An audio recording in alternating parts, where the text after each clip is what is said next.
माह सियाम रमज़ान मुबारक के इस बाबरकत महीना के औक़ात को, दिन रात, इसकी जितनी सातें हैं, इसको हमें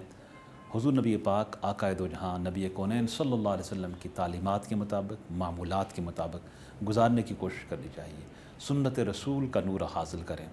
सरकार के तरीक़े के मुताबिक जो हुज़ूर सरवर कौन मकाम सल्लल्लाहु अलैहि वसल्लम के मामूलात, उनको जब सामने रखा जाए तो हमें बहुत ज़्यादा फ़ायदा, हमारे फ़हम से, सोच से ज़्यादा हमें फ़ायदा, रूहानियत और बरकतें मैसर आ सकती हैं जब हम उसके मुताबिक हम अमल करेंगे, रोज़ा रखेंगे, इफ्तार करेंगे, सहर करेंगे, अमल करेंगे, नेकी करेंगे, इबादत करेंगे, अल्लाह ताला की बारगाह में हाज़िर होंगे। तो हम इस सेगमेंट में हुज़ूर नबी पाक सल्लल्लाहु अलैहि वसल्लम के मामूलात का गो के बहुत तफसील से उसका अहाता मुमकिन नहीं है, लेकिन मुख्तसर चंद बातें जो हमारे लिए एक गाइडलाइन हो, ये एक बेहतरीन रहनुमाई हमारे लिए है। इसको हम सबको ख़वातीन हज़रात समझ के, जहन में रख के अमल करने की कोशिश करनी चाहिए। उसमें पहली बात नंबर 1, उम्मुल मोमिनीन सय्यदा उम्मी आयशा सिद्दीक़ा रज़ियल्लाहु तआला अन्हा,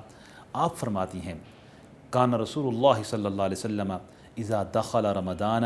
लगय्यरा लौनुहु व कसरत सलातुहु वब्तहला फ़िद्दुआई व अशफ़क़ मिन्हु। आप फरमाती हैं कि जब माह मुक़द्दस माह रमज़ान आता तो रसूलुल्लाह सल्लल्लाहु अलैहि वसल्लम का रंग मुबारक मुतग़य्यर हो जाता। इसमें खशियत इलाही, अल्लाह ताला का खौफ, अल्लाह सुब्हानहु व तआला के साथ एक ताल्लुक़, जो हमेशा एक ताल्लुक़ मुस्तफ़ा करीम सल्लल्लाहु अलैहि वसल्लम का यगाना ताल्लुक़ हमेशा से है, हमेशा रहता। लेकिन माह सियाम में, माह मुक़द्दस में जब इसकी आमद होती तो उस ताल्लुक़ में और किस तरह का अंदाज़ बन जाता, इसका तसव्वुर नहीं किया जा सकता। खशियत इलाही और अल्लाह ताला की बारगाह में वस्ल क़ुर्ब का तसव्वुर इस बात से लगाया जा सकता है कि अनवारात और फ़ैज़ात और बरक़ात का किस तरह रहमत की मूसलाधार बरसात है कि रंग मुबारक मुतग़य्यर हो जाता। इसमें मैसेज ये है कि हम बहुत ज़्यादा तैयारी करें, प्रिपेयर हो जाएं माह मुक़द्दस की सातों के लिए, और पूरी तैयारी के साथ हम अमल की कोशिश करें और एक एक लम्हा की कदर करें और अल्लाह ताला की बारगाह में एक सच्चा ताल्लुक़ कायम करने की कोशिश करें। और इस तरह फरमाया आपने वक़्क़सूरत सलातुहु, कि कसरत से आपकी नमाज, अल्लाह अकबर, मुस्तफ़ा करीम सल्लल्लाहु अलैहि वसल्लम की इबादत, उसका कौन कौन मिसाल दे सकता है, उसका कोई तक़ाबुल नहीं है। हमारे लिए मशअल राह है, रहनुमाई उसके अंदर है। नमाज पंजगाना, फिर नमाज तहज्जुद, वो तमाम सीरत नबी में तमाम बातें हमें रहनुमाई मिलती है। लेकिन माह मुक़द्दस के मामूलात में से है कि नमाज में और भी ज़्यादा कसरत हो जाती, और भी ज़्यादा क़याम हो जाता, और भी ज़्यादा रकू, सजदा रेज़ियाँ, इबादत, क़याम लैल, ये तालीमात, कसरत सलात की तालीमात, नमाज पंजगाना के अलावा कसरत नवाफिल है, तहज्जुद की नमाज, ये तालीम है हमारे लिए मुस्तफ़ा करीम सल्लल्लाहु अलैहि वसल्लम की सीरत तय्यबा में से। और फिर नमाज तरावीह में क़याम लैल, जिसकी बाबत हदीस पाक में अल्लाह के प्यारे हबीब सल्लल्लाहु अलैहि वसल्लम ने फरमाया, मन क़ाम रमज़ान ईमानन व इहतिसाबन गुफ़िर लहू मा तक़द्दम मिन ज़ंबिही, जो माह सियाम में क़याम करता है अल्लाह ताला की बारगाह में, नमाज में क़याम करे, कुरान पाक हम सुने, क़याम लैल करें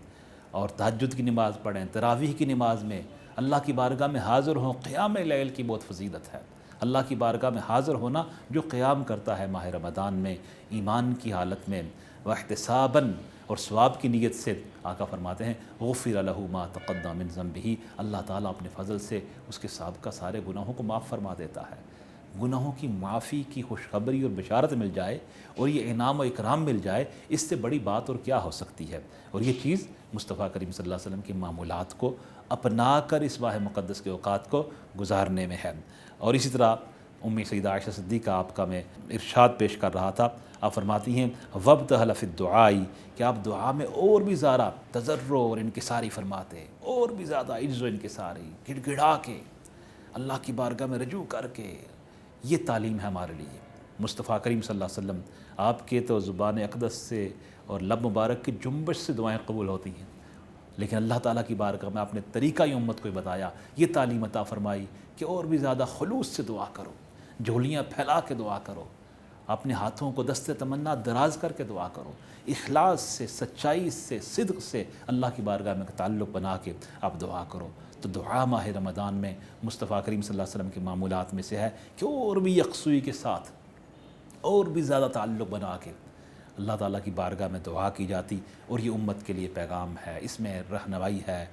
गाइडेंस है, हम उसको अपनाएं اور ہمارے اوقات دعا میں، ماہ صیام کی ساتوں میں وہ سحر ہو جو قبولیت کی گھڑی ہے، افطار ہو قبولیت کی گھڑی ہے، نماز پنجگانہ کے بعد قبولیت کی گھڑی، ایک ایک لمحہ قبولیت کا ہے، اور پھر رات کے پچھلے پہر اگر نماز تہجد کی توفیق سب کو مل جائے ہمیں تو کتنی بڑی بات ہے، قبولیت کی ساتیں ہیں۔ ان گھڑیوں میں ہم اللہ تعالیٰ کی بارگاہ میں دعا کریں، جس دعا کی بابت اللہ کے پیارے حبیب صلی اللہ علیہ وسلم فرمایا الدعاء مخ العبادہ، دعا عبادت کا مغز ہے، اور دوسری روایت میں ہے فرمایا الدعاء العبادہ، دعا عین عبادت ہے۔ اتنی بڑی اس کی فضیلت ہے، اور یہ مصطفیٰ کریم صلی اللہ علیہ وسلم کے معمولات میں بطور خاص ماہ صیام میں آپ کو دعا کا کثرت سے، عبادات کثرت سے ملے گی، اور ذکر و اذکار۔ اور اس طرح آپ فرماتی ہیں وَأَشْفَقَ مِنْهُ، کہ آپ ان تمام جو کیفیات ہیں جس کا تذکرہ ہوا، وہ آپ کے مبارک رنگ کا متغیر ہونا ہے، اور اسی طرح کثرت صلاۃ ہے، کثرت سجود ہے، کثرت عبادات ہے، کثرت دعا ہے۔ وہ فرمایا کہ اس کیفیت کو اپنے آپ پر آپ کیا اس کو محسوس کرتے، اس کو طاری کر لیتے اپنی ذات پہ، اس کا اثر یعنی آپ کی ذات اقدس پہ، مبارک ذات پہ نظر آتا۔ تو اس میں تصور یہ ہے کہ فقط ہم بھوکا پیاسا رہنا روزہ نہیں ہے، بلکہ اس کی فلاسفی کو سمجھیں، اور وہ تمام اعمال ان نیکیوں کا اثر ہماری ذات پہ ہو، وہ تاثیر ہماری ذات پہ ہو، اور وہ اتنی پکی تاثیر ہو جائے، ایسا رنگ چڑھ جائے، پھر زندگی بھر وہ رنگ اترنے نہ پائے۔ یہ تصور ہے ماہ رمضان کا، جس کو ہمیں سمجھنا چاہیے۔